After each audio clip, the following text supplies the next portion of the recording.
Cultural expression. It's more than just art or music. It's the very fabric of who we are, how we see the world, and how we connect with each other. Think about it. Every dance, every story, every dish passed down through generations carries a piece of our collective soul. But cultural expression isn't static. It's a living, breathing entity, constantly evolving, constantly adapting. It's the way of change. Throughout history, we've seen how shifts in society, technology, and even global events have reshaped our cultural landscapes. New forms emerge, old traditions find new interpretations, and sometimes entirely new expressions are born from the ashes of the old. This dynamic interplay is what keeps culture vibrant and relevant. It's how we process our experiences, challenge norms, and imagine new futures. From ancient cave paintings to modern digital art, from folk songs to electronic music, cultural expression has always been a powerful catalyst for transformation. It gives voice to the voiceless, builds bridges between communities, and often it's the first sign that something profound is shifting beneath the surface of our world. Embracing this constant evolution, understanding that culture is not just what was, but what is becoming, allows us to truly appreciate its power. It's how we navigate the complexities of our shared human experience, how we celebrate our differences, and how we ultimately forge a path forward together. Cultural expression isn't just a reflection of change, it's often the very engine driving it. I love that. I love that video. What a great little explainer video for cultural expressions, the way of change. And I'm super excited to be sitting down with a dynamic father and daughter duo, Lawrence Singer and Leigh Singer. Welcome to World Unity Week to both of you. Thank you. Happy to be here. Yeah, thank you, Ben. And this is exciting because, Lawrence, you recently published a book called Cultural Expressions, The Way of Change. And it's a part biography, part manifesto. It's an amazing really coming together of your whole life's work. And we're going to be talking about that today. And it's just wonderful to have Leigh's voice as well. So, what if the arts and creativity are among the most powerful forces for change in the world? One of the actual mechanisms of transformation? These are the questions we're asking. And this is the exploration today of cultural expressions, the way of change. I'm going to do a little introduction, Leigh and Lawrence, for you. Leigh Singer is a strategy consultant with experience spanning startups, professional services, and venture capital. She began her career in management consulting at PwC, served as chief of staff at a women-led health tech startup, and most recently worked in healthcare strategy at Sandbox Industries, a venture capital firm. She holds a degree from Babson College and speaks conversational Mandarin. Growing up, she was able to spend time in the United States, worked with indigenous people, and experienced creative expression in multiple forms, including working on a book with her father, which we're going to talk about today. So originally from New York City and now living in Oakland, Leigh is currently in the process of relocating to Taiwan, where she plans to launch a new creative venture integrating travel and hospitality with a boutique client advisory network for international collaborations. Wow, I love that. Such an exciting time in your journey, Leigh. And Lawrence Singer, founder of Volunteer Lawyer for the Arts in Washington, D.C., in 1973 led to understanding of the crucial role of creative communities play in these changing times. He has synthesized life stories into cultural expression, the way of change. Part memoir, part manifesto, the book traces more than 60 years of practice across law, art, activism, and global community building. At its heart, cultural expression, the way of change, proposes a new kind of cultural infrastructure, building ecosystems of creativity, locally rooted, globally connected, economically sustainable, and built on trust rather than centralized control. Through music, film, poetry, and community innovation hubs, Lawrence offers a vision for evolving lifestyles of the 21st century. Lawrence has also served on the Unity Earth Board since 2019 in an incredibly critical role, which has really allowed so much of what's happened over the last 6, 7 years to actually take place. He's a recipient of the Unity Earth Champion Award, Keeper of the Flame, and he's one of those Renaissance people that is working across a variety of different spaces. But I know, Lawrence, this is your passion, this is your love, is what you've put into this incredible book. So let's be kicking it off with you, Lawrence. Did you want to, and then we'll come to Leigh. What would you like to say about this moment and in particular, the work that you've given to the world? Well, yeah, I'm very honored to be part of Unity Earth and continue to work with Unity Earth. It's been obviously really important part of my life. You put Unity Earth we have a huge community of real change makers, really working on the edge of evolution. So, and it's very exciting. UFO contingents, indigenous contingents, spirit. I mean, it's really a long list. I just want to mention the video for a moment too. It's AI. It was created by AI, and I work with AI with Claude pretty closely. And this is an AI that didn't know me at all.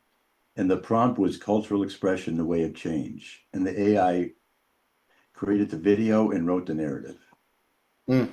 And if I could Pretty write like extraordinary. that, I would like to write like that. But it captured exactly what I would say. Yeah, beautiful. Yeah. But as I say in the book, when the impetus for the book was I wanted to update my resume and bio, and I knew pretty quickly that my experience really don't fit in a bio or resume. So even though I didn't want to write a book, I never wanted to write a book. I wrote a book, and it was incredible. Once I decided, it was an incredible experience. It's amazing, Lawrence. It's amazing. And it's interesting, you say Unity Earth is so many-sided with all these different communities and interests. But that's what I got from your book itself. You're going through the book, there's so many different chapters to your life.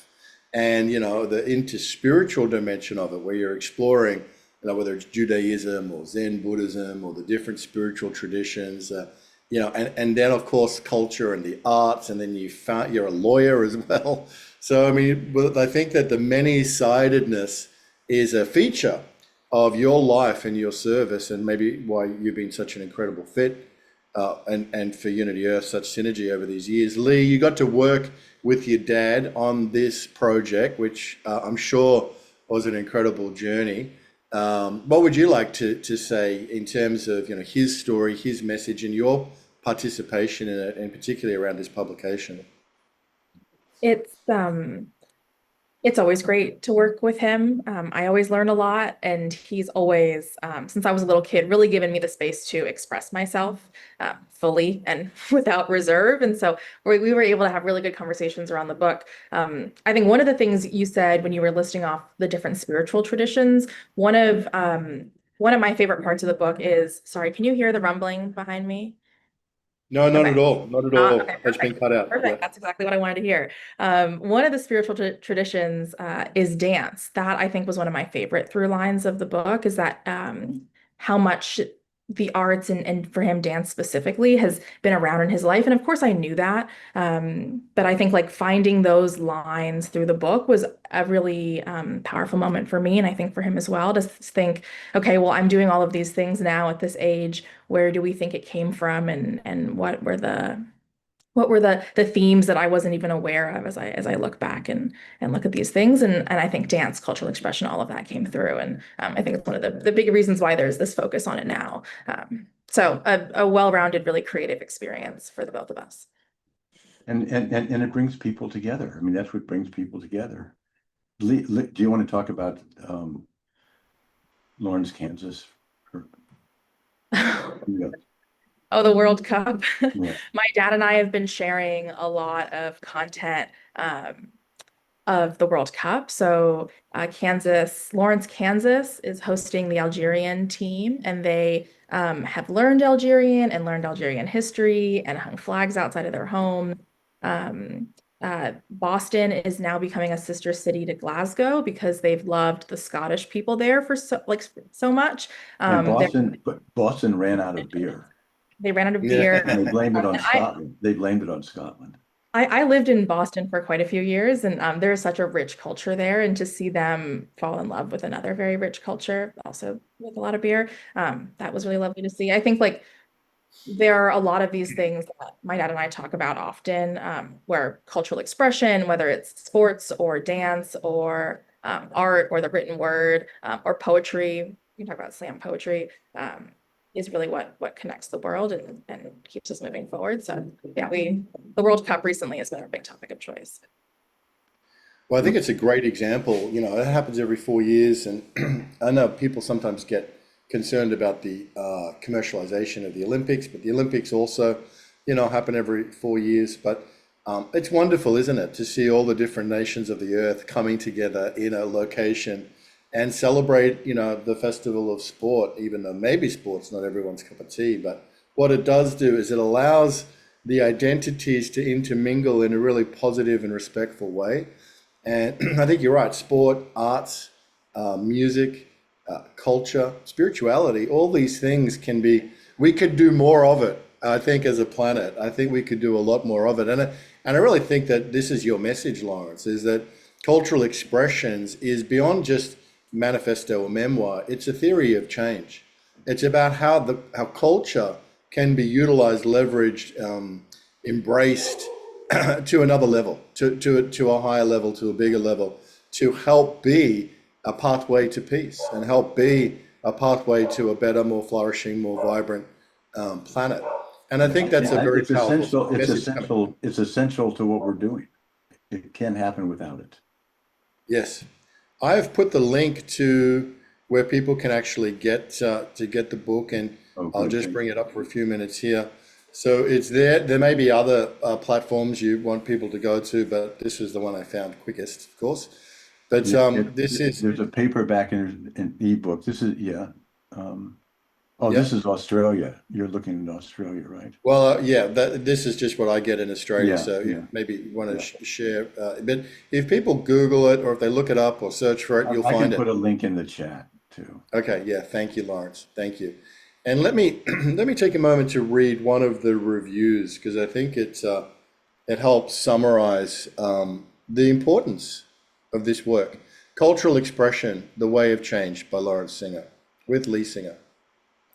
Part memoir, part manifesto, Cultural Expression: The Way of Change traces one man's lifelong quest to understand how culture shapes the world and how creativity can transform it.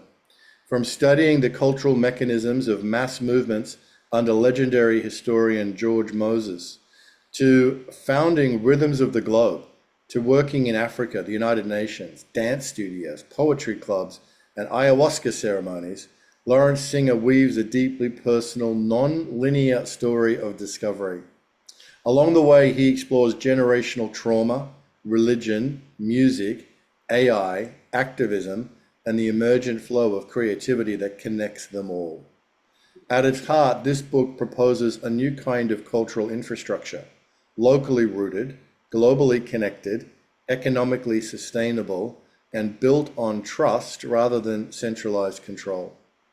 Through music, film, poetry, and community innovation hubs, Singer offers a vision for evolving lifestyles in the 21st century. It's a beautiful way to really wrap it up there, Lawrence. It's a profound work. You must be extremely proud and satisfied to have produced this with Leigh and now have it available for the world. Yeah, it's very exciting. And Rhythms of the Globe is my entertainment company, and it's Rhythms of the Globe: Evolving Lifestyles for the 21st Century. And it's 20 years old. It's I mentioned to Leigh, I registered with GoDaddy in 2003, and I just put out a fundraising proposal. It's the first fundraising I've ever done for Rhythms of the Globe, and it's 23 years old. So, Yes. Lawrence, but it's very timely. Everything we're doing is very timely. Everything in the community that we're doing, what I'm talking about, other people are talking about too. Be more of who you are. Sort of,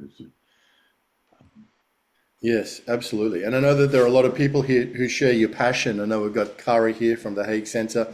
who's up late, who's got a passion for utilizing culture as well. I think you've really captured a sweet spot here of underexplored potentials in the way of how culture can be utilized. The other thing I want to acknowledge about you, Lawrence, is you've been doing the Poetry Slam for Peace now for many, many years as well. This is another cultural expression which brings predominantly young people from right around the world. It's very multicultural, very different ethnicities coming together from different parts of the world, and using poetry slam to help promote peace. It's a wonderful, radical idea, and we've been a small part of that as a sponsor for Unity Earth for many years. But it's been wonderful to see these events happening in different parts of the world. Leigh, your dad never got you into slam poetry? Actually, I believe that I got him into slam poetry. So this is actually something that's a little not exactly, not exactly. I do believe it was me. No, the Nuyorican Poets Cafe I knew before you were. Sure, I sure, worked but I with don't them. think it was like in conversation for But I things didn't know to that you were a do and to, champion. But Leigh was you a know. champion. I was a slam poet in school. I really love all the button poetry YouTube videos. Yeah, I think spoken word I think is such a powerful medium. And so the poetry slams are some of my favorite things that he does. And Yeah, it's an example of what I'm talking about. It has a global presence. There are poets from 24 countries. In Native American communities, it is intergenerational and intercultural, and it's stories of lived experiences, and they're really good. And I'm going to put some things in the chat if we have time to. well, we have time. Yeah, definitely put some things in the chat, Lawrence. And we've got some very engaged people here in the room. So we might even bring forward Maureen or Cara or others to speak a little bit about this passion area which they share, which is utilizing culture as a way to really hybrid or supercharge, this movement, as you say, Lawrence, for what we're all up to, working, for peace through unity. Peace through unity comes from sharing the diversity and celebrating the diversity. And how else do we celebrate diversity except through the arts? And so, I think that really the whole idea of cultural expressions as a way of change is you really tapped into something here, which I think people are very passionate about. So Maureen, Cara, or Juliet, or any others, I might bring you forward just to maybe make a comment or ask a question of Leigh and Lawrence. So let's bring you forward, Maureen, to start with. I know you're passionate about this area. Lawrence has written the book on it with Leigh. What would you like to offer, Maureen?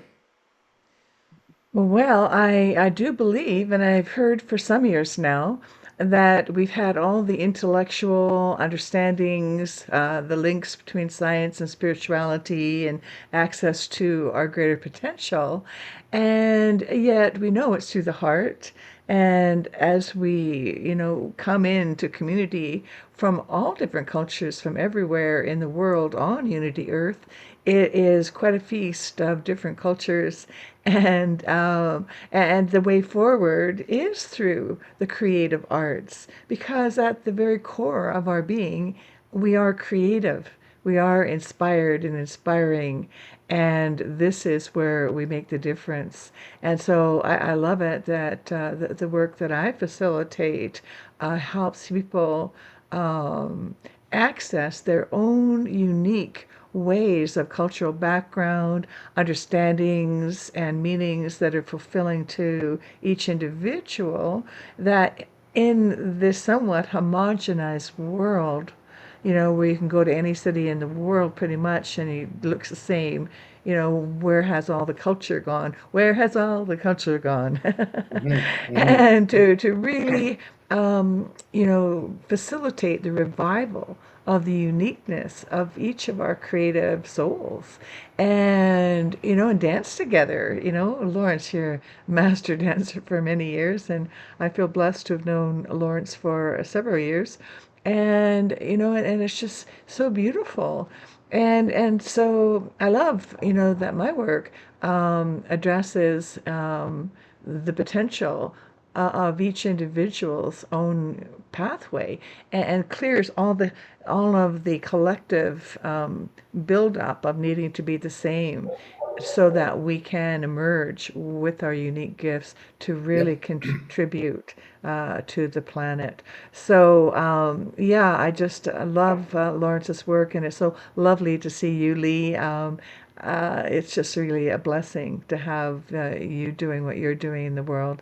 And thank you both so much. The book is really stunning, and a fulcrum for the next level of who we are. Thank you Great. so much. Thank you. I was Beautiful, just Maureen. to Lee. that Paul and Mary song on my drive recently, Where Have All the Flowers Gone? Oh, yeah. Um, so it was nice to hear you sing that.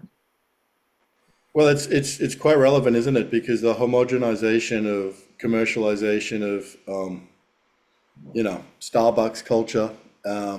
Hey, Starbucks make good coffee, but the thing is, do we want to have one on every street corner in every city of every part of the planet? It's a challenge. It's a challenge. Quick one, Maureen, and then we're going to move forward. Yeah, just a quick one is that I feel I'm really blessed to have worked with First Nations cultures all around the world, most particularly in North America, to really help them reinstate, reactivate their language, their cultures, and it's just been such a blessing and a privilege over, since the mid 90s to be working with First Nations people everywhere. So I feel really blessed by that, because it said, that the First Nations people, and we know this, indigenous people have the secret to our next level of connection and thriving. Thank you, Maureen. Beautiful. Yeah, so great testimony there for your work, Lawrence and Lee. Did you have another Oh, comment? no, I was just going to make a comment about Starbucks.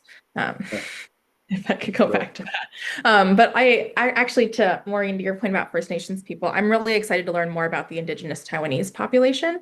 I've been seeing more and more, they've been trying to do more and more work to solidify some of their cultural traditions. And I didn't realize, I learned recently the entire Austronesian language tree comes from Taiwan. So it, like, you can trace like dozens and dozens and dozens of languages back to this tiny little island and the indigenous people that lived there. So I appreciate you saying that. It's something I've been thinking about recently as well. Language is absolutely fascinating, isn't it? How how it evolves and how it continues to. It's a living kind of, it's like a living entity. I want to bring Cara Stonehouse here, and then we'll come to you, Juliet. I want to bring Cara forward. Cara's had quite the day today. But from one of the co-producers of World Unity Week, the Hague Center for Global Governance, the newly emerging Love Organized network. And Cara, this is a message that's very close to both your heart as an artist, but also to the work that you're doing in the world through the Hague Center for Global Governance and Love Organized. What would you like to say to Lawrence and Leigh, or maybe you have a question? Yeah, comment and a question and a little song. Um, um, yeah, comment. Yeah, I think of myself as living into and experimenting with being an artist leader. Like, how are we leading the world through art to where we want to go? And I'm feeling.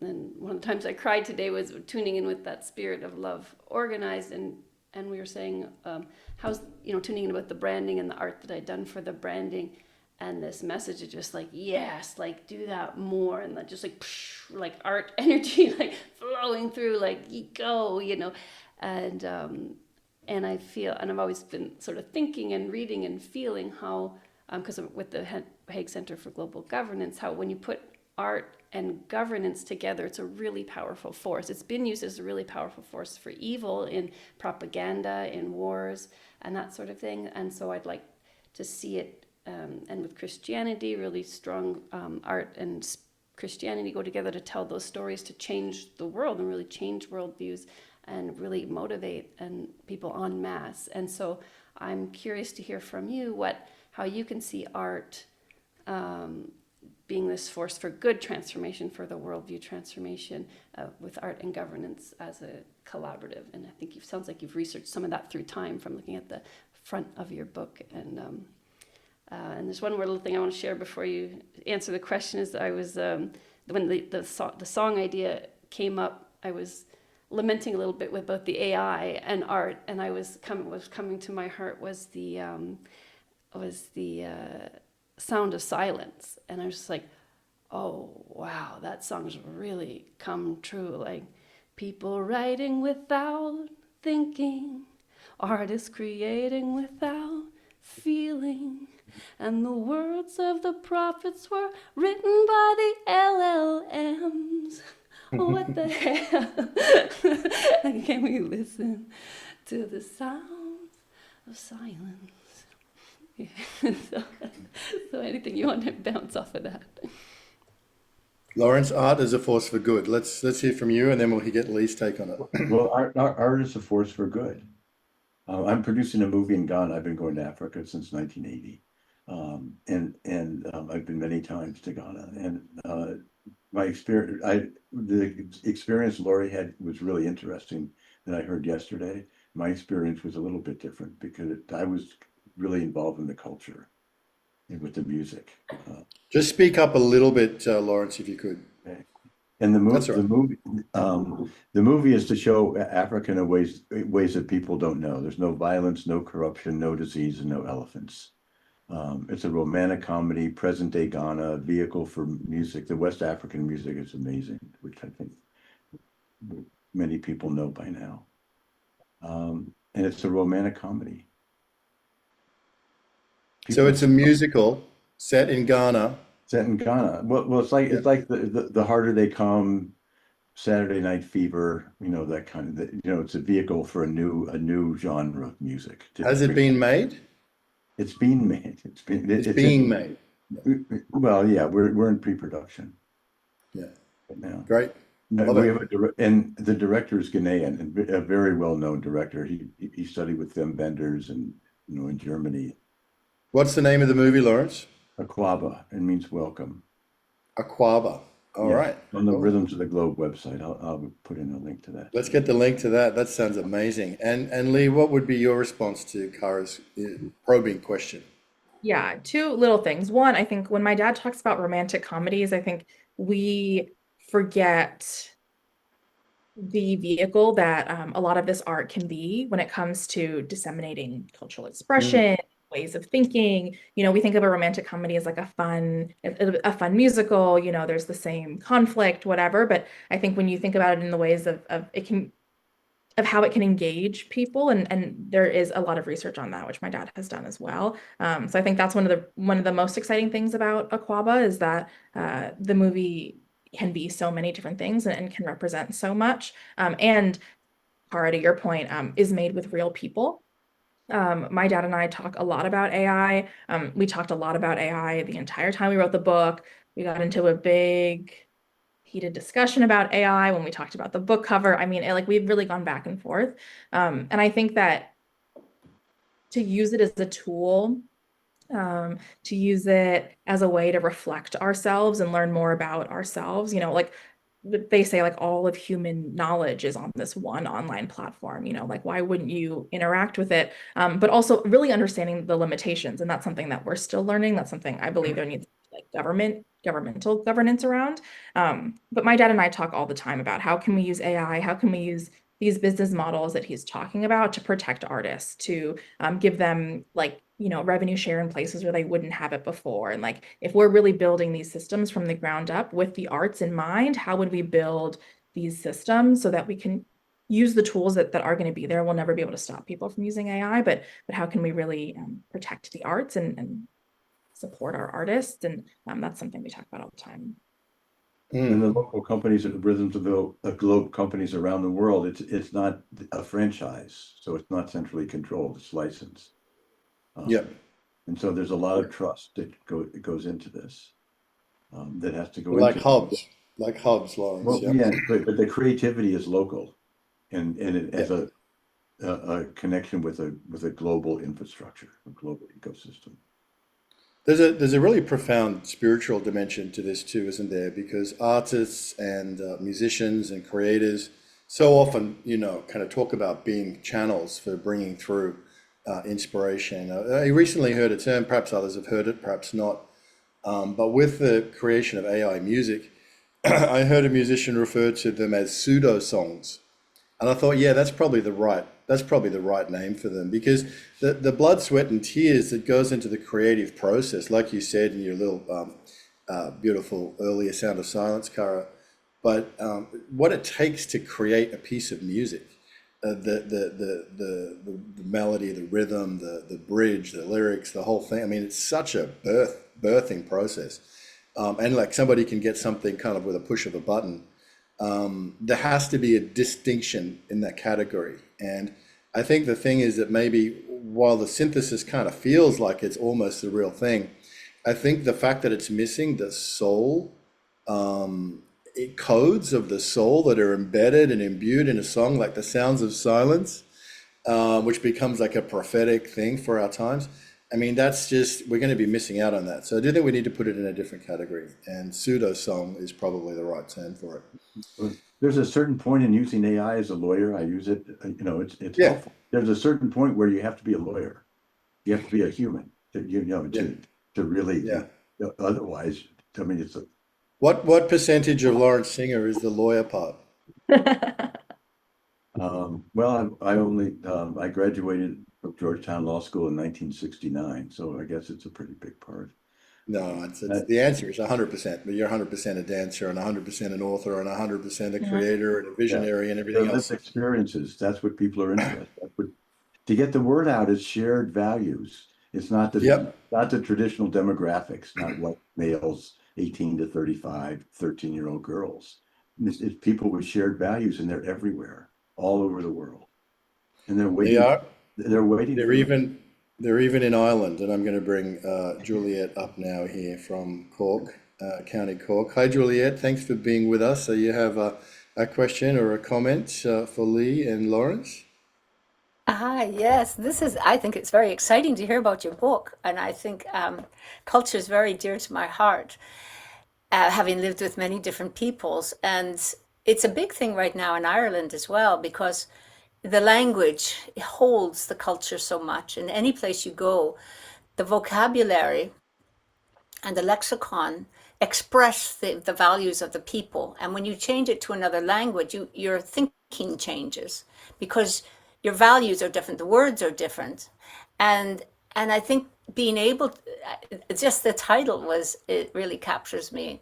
So I'm really looking forward to reading it. And I was just wondering, when you say cultural expressions, is that from around the world? Is it mainly USA centric, or is it culture everywhere? no, it's rhythms of the globe. It's culture No, everywhere. the book, Lawrence, Cultural Expression, The Way of Okay, Change. the way of change, no, it's global. It's a global, it has to work globally. It can't just Yeah. work. That's the idea. That's important. Yeah, thank you for bringing that up too. Yeah, that, I think it's got Cleopatra. Is it Cleopatra on the cover, or somebody, or it's a Ah, some? photo. It's a photograph I took. This was a result of the conversation Leigh was talking about the cover. I chose and I won't go into the details. Anyway, it ended up. This is a photograph that I took in Egypt. I was on do you know Alex Gray? Yeah. I went on a shamanic journey to Egypt with Alex Gray and Allison, and Wow. Oh, wow. we went to activate the gods. So this is the cod gesture, which I didn't know about, but This is the what? it's a cod gesture. Okay. It's not like Zeus. It's not a god. It's a gesture, and the gesture is reaching out for sustenance and connection with the divine. And it's in the temples. I mean, it's a I, Beautiful. Well, I think that answers your question too, Juliet, that it's, it is world culture and looking at culture as a universal perspective, not a particular cultural narrow lens, which is great. Great. Did you have a follow-up question, Juliet, for that or a comment? no, I'm just really looking forward to buying the book and reading it. That sounds great. Yay. Thank you. And I tell people too, it's a short book, so sometimes it's helpful too. to You know pursue. what's interesting too, because culture, like language, it evolves, and sometimes, there's colonization and empires rise and fall, and everybody ends up affecting everybody else, like what Leigh said about the origins of many of the languages in this part of the world coming from Taiwan. And, it's kind of the law of the jungle sometimes. But I was just recently in Ireland, and what struck me was how somehow the example there, through St. Patrick and St. Bridget and the other early Christian missionaries, is they didn't destroy the local culture, spiritual culture of the Druids. They didn't get rid of it. They didn't demand that they drop it and replace it with this, authoritarian. They didn't have an authoritarian Christianity at that point. It wasn't centralized in Rome or anywhere else. And so it was a far more organic process where Celtic Christianity emerged as a unique flavor, which maintained its connection to nature, to the water, to the sky, to the sun, to the moon, to the trees, to the animals. And so culture doesn't have to dominate and impose itself. It can find ways to impregnate and elevate. And I think that's just a really interesting, because I'm fresh from Ireland, so it's just kind of really present with me. Beautiful. Yeah, Yes, go ahead. if I may just say, I've just actually today was at the Holy Well, in the pagan rites near us. Catholicism, not at that time, but eventually, and colonialization Later. absolutely ravaged the people on Yeah. so many levels. So yes, the earlier days were okay, but they've been very ravaged by colonialism and the church. Yeah. That's one of the crucial elements of colonialism is destruction of cultures. Exactly. And language, of course. Well, that's, yeah, exactly. Yeah. That's how they do it. So you've really tapped onto something here, Lawrence and Leigh, that people are passionate about. Really, it's not just the preservation of cultures so much as it is the elevation of culture itself as a prime theory of transformation at local levels, bioregionally, nationally, globally. That culture is something to be unleash the genie, really, of culture, is what you're saying, to help us transform and evolve to the next state of human evolution. It's a profound work. Congratulate you both on it. Are there any final messages, final comments, Lawrence, from you? And then we'll finish up with Leigh. But is there anything from you, Lawrence, as we close today's session you want to communicate to people? And I really appreciate this opportunity to speak with everyone. I want to thank everyone for joining. And thank you, Ben, as always. Well, you're welcome. You're welcome. I'm excited about what you've created, and I think this is just the beginning. We're going to be, needing to get this message out far and wide in the time to come. Leigh, thank you so much for being with us. Thank you for supporting your dad the way that you have, and love to hear you're in a very interesting phase, as we read in your bio. You're getting ready to not a small move, an intercontinental, intercultural kind of big shift to Taiwan. And so, your journey and your work in the world is only really just about to, exponentially expand, which is super, super exciting. Can't wait to see what you go and do with it all. But what would you like to say as we close out today? Thank you for having me. I think you sort of alluded to this, but I hope that my world continues to grow as I move out there. I mentioned this in the book. I have a short chapter in the book of talking about trying to balance a lot of the stuff that we're talking about, these like foundational concepts of purpose and spirituality and the arts and all of those things with like a very corporate career. And so I'm looking forward to discovering new ways to live. And I'm excited to do that in Taiwan. And so I appreciate being here. And we talk about this stuff a lot in a lot of different ways. And so it's really great to hear from so many people that are really doing it tangibly in the world, including my dad. And watching him continue to build Rhythms of the Globe is really exciting. It's a pretty new company, although there's so many years behind it. And so it's just really exciting, both in my life and in his life, and being here with you all in this time. So thanks for having me. Amazing. Leigh Singer, Lawrence Singer, congratulations. Cultural Expression, The Way of Change. You can get it wherever good books are sold. Let's go and get that book and spread the word. Thank you for being with us in World Unity Week. Yeah, thank you, Ben. Guys, thanks, Ben.